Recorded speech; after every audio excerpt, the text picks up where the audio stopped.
the restaurant, hummed with the soft clatter of silverware and whispered conversations, but Sarah barely noticed. Her hands trembled slightly as she smoothed down her navy dress, the one her sister had convinced her to buy, promising it made her look alive again. 3 years. 3 years since Michael's funeral, and this was her first date. Her friend Rachel had set the whole thing up, practically dragging her back into the world of the living. "You'll like him?" Rachel had insisted. "David's successful, charming, and he's ready to settle down." Sarah had almost canceled twice that morning. The guilt still gnawed at her. Sometimes the feeling that moving forward meant leaving Michael behind, as if her heart only had room for one love story. But here she was, sitting across from a stranger with perfectly styled hair and an expensive watch, trying to remember how to smile like she meant it. David was handsome, she'd give him that. Square jaw, confident posture. The kind of man who looked like he'd stepped out of a cologne advertisement. He'd been talking about his career in real estate for the past 10 minutes, something about closing a major deal downtown, and Sarah nodded politely, her coffee growing cold. "So, Sarah," David said, finally turning his attention toward her, "Rachel mentioned you work with kids? That must be rewarding."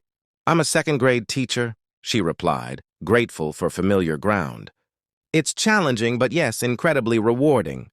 There's something pure about seeing the world through their eyes." "That's nice." He glanced at his phone briefly, then back at her. "So tell me about yourself." "What's your story?" Sarah's throat tightened.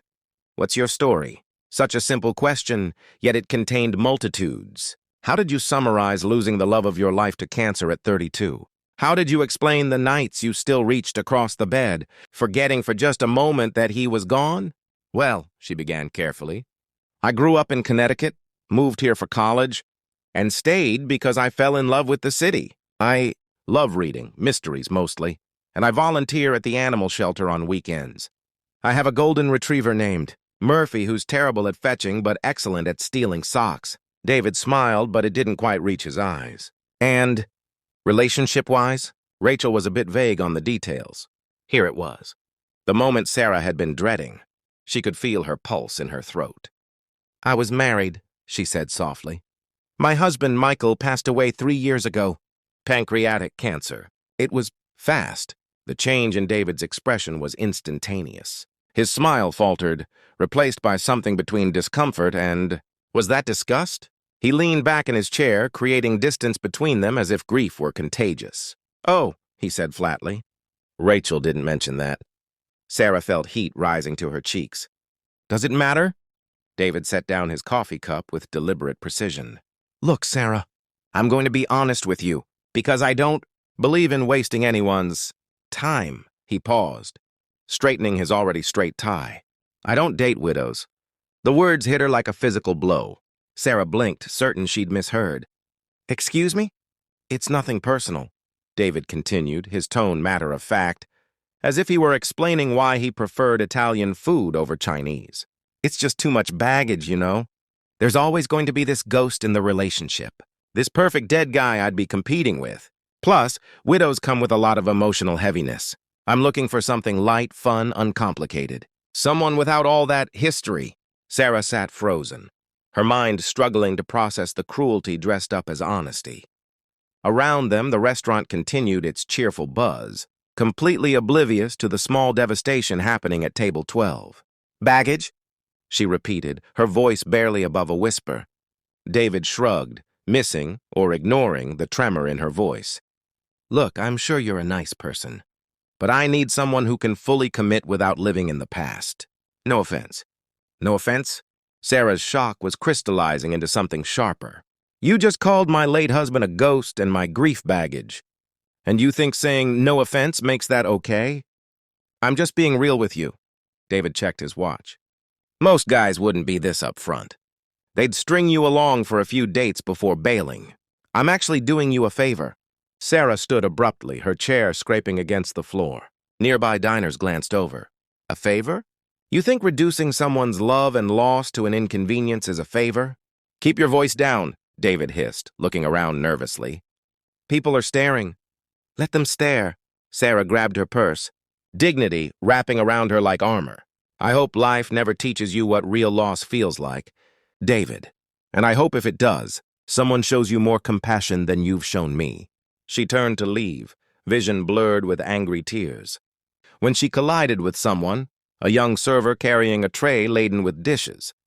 Everything happened in slow motion, the tray tilting, glasses sliding, a bowl of hot soup arcing through the air directly toward David's crisp white shirt and expensive suit. The crash echoed through the restaurant. Tomato bisques splattered across David's chest, dripping down his jacket. The server, a young man who couldn't have been more than 19, stood paralyzed with horror. "Oh my God, I'm so sorry.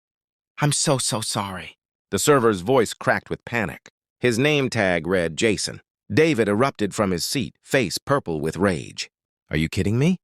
Do you have any idea how much this suit costs?" You idiot! "I'm sorry, sir. I'll pay for the cleaning. Cleaning? This is ruined!" David's voice rose to a shout. "I want to speak to your manager now. You can kiss your job goodbye, kid." Jason's eyes filled with tears.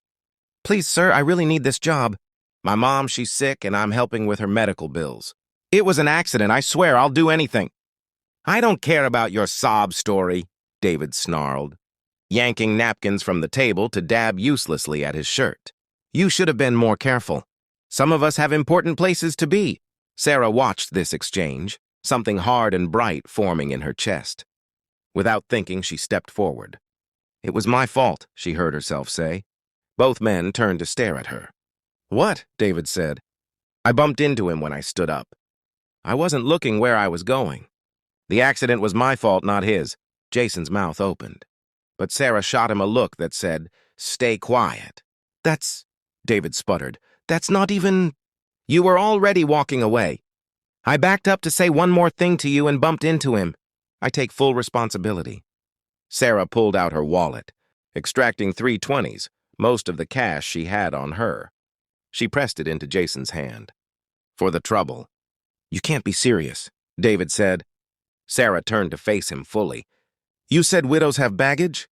You want to know what I learned from losing Michael? I learned that life is short and unpredictable, that people matter more than things, that a suit can be replaced, but a person's livelihood, their dignity, that's irreplaceable." She gestured to Jason. "This young man is working to help his sick mother. He's probably exhausted, stressed, and doing his best. And your response to a simple accident is to destroy his life? That tells me everything I need to know about your character." "My character?" David's laugh was harsh. "You're the one lying to cover for incompetence." "I'm standing up for someone who needs an advocate," Sarah corrected. "Something I wish someone had done for me 10 minutes ago when you were casually dismissing my grief as an inconvenience." A small crowd had gathered now, other diners and staff watching the scene unfold. Sarah felt their eyes but didn't care anymore. The restaurant manager appeared, a middle-aged woman with kind eyes. "What's happening here?" Before David could speak, Sarah explained. "There was an accident which I caused, and this gentleman's suit was damaged. I'd like to pay for the cleaning or replacement. It's entirely my fault." The manager looked between them, clearly sensing there was more to the story. "Jason, why don't you go clean up?" "Sir, if you'd like to file a complaint or discuss compensation, we can talk in my office." "Forget it," David muttered, grabbing his jacket. "This whole evening has been a disaster. And you," he pointed at Sarah, "you're just proving my point. Too much drama." He stormed toward the exit, soup still dripping from his clothes. Sarah expected to feel satisfaction, but instead she just felt tired. "Thank you," Jason whispered to her. "You didn't have to do that." Sarah managed a real smile, the first one all evening. "Yes, I did. Are you okay?" He nodded, wiping his eyes. "My mom, she's going through chemo, stage 3 breast cancer. I'm taking a semester off college to help out, working 2 jobs. If I'd lost this one..." His voice trailed off. Sarah's heart clenched. "What hospital is your mother at?" "Metro General. Why?" "I lost my husband to cancer," Sarah said gently. "Pancreatic. I remember how overwhelming it all was. The bills, the exhaustion, feeling so helpless. If you need any resources, or if your mom needs anything, patient advocates, support groups, I know people. I can help." Jason's face crumpled, and for a moment, he looked like the scared kid he probably was under his professional veneer. Everyone keeps saying it'll be okay, but I'm so scared. I know, Sarah said, and meant it with every fiber of her being. I know. The manager touched Jason's shoulder gently. Take a 15-minute break, honey.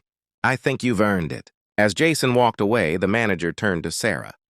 That was kind what you did, both the lying and the truth. Sarah laughed weakly. I'm not sure which is which anymore. He really said he doesn't date widows. The manager's voice was soft with disbelief. Among other things. The manager shook her head. My husband died 4 years ago. Heart attack on the golf course. When people ask if I'm single, I never know what to say. I'm not single by choice, you know? I'm just unfinished. Unfinished, Sarah repeated. That's exactly it. They stood together for a moment. Two strangers connected by the invisible thread of loss that only other members of the club could see. Your coffee's on the house, the manager said. And if you want my opinion, that man who just left isn't worth the soup he's wearing. Sarah laughed, a real, genuine laugh that surprised her. Thank you. She returned to her table, suddenly not quite ready to leave. The restaurant felt different now, warmer somehow.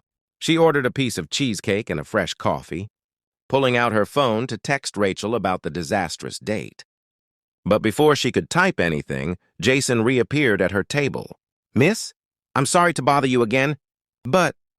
He held out the $60 she'd given him. I can't accept this. You already saved my job. That's more than enough. Keep it, Sarah insisted. Buy your mom something that makes her smile. Flowers, her favorite magazine, terrible hospital cafeteria, ice cream, whatever. Trust me, it's the small things that matter most. Jason's eyes grew wet again. Can I ask you something? Does it get easier, watching someone you love go through this? Sarah considered the question carefully, wanting to give him truth, not platitudes. It doesn't get easier, but you get stronger. And when it's over, whether the outcome is good or bad, you'll know you showed up. You'll know you loved with everything you had. That matters more than you can imagine right now. Did he make it? No, Sarah said softly. But I wouldn't trade a single moment we had together, even knowing how it would end. The love was worth the grief. Jason nodded slowly. Thank you for everything. As he walked away, Sarah realized something had shifted inside her. The date with David had been a disaster, but not in the way she'd feared. She'd been so worried about being ready to move on, about whether she could open her heart again, whether she'd remember how to connect with someone new. But she'd forgotten the most important lesson Michael had taught her, that who she was mattered more than who she was with. Her phone buzzed. Rachel, how's it going? Tell me everything. Sarah smiled and typed back, disaster. Also, possibly the best-worst date ever. I'll explain tomorrow. But I'm okay. Actually, I'm better than okay. She finished her cheesecake slowly, savoring each bite. Around her, the restaurant continued its rhythm. Couples on dates, families sharing meals, lone diners lost in their thoughts. Life in all its messy, complicated, beautiful chaos. Sarah thought about David, probably at home now, complaining about his ruined suit and the crazy widow who'd made such a scene. She hoped he'd learn something from tonight, though she doubted it. Some people needed harder lessons than a soup-stained suit to understand what really mattered. But she also thought about Jason, fighting for his mother with everything he had. About the manager, navigating widowhood in the lonely space between chapters. About all the people carrying invisible burdens, doing their best, needing someone to see them. Michael used to say that compassion was the only currency that mattered. She'd thought she understood what he meant. But she was still learning the depth of that truth. As Sarah finally stood to leave, she left a generous tip, more than the bill itself. On the receipt, she wrote, for Jason's mom's treatment. Someone who understands. Walking out into the cool evening air, Sarah felt something she hadn't experienced in 3 years. Not happiness exactly, but possibility. The world was still full of people like David, people who saw other humans as complications or inconveniences, who measured worth in possessions and perfection. But it was also full of people like Jason, like the manager, like the strangers who'd watched the confrontation with sympathetic eyes. And maybe eventually, it would be full of someone who understood that her past wasn't baggage. It was proof that she knew how to love deeply, how to show up, how to keep going even when everything fell apart. Someone who would see her history not as a ghost to compete with, but as evidence of a heart that was brave enough to risk everything again. But for tonight, it was enough to know she'd made a difference for one scared kid trying to save his mom. It was enough to have stood up for someone who couldn't stand up for himself. It was enough to still be the person Michael had loved, the woman who chose kindness even when it cost her something. Sarah unlocked her car and sat for a moment before starting the engine. In her purse, her phone buzzed again. Another text from Rachel, probably demanding details. She'd call her friend tomorrow, would tell her the whole ridiculous story, and they'd laugh about David's soup-stained suit and his ignorant cruelty.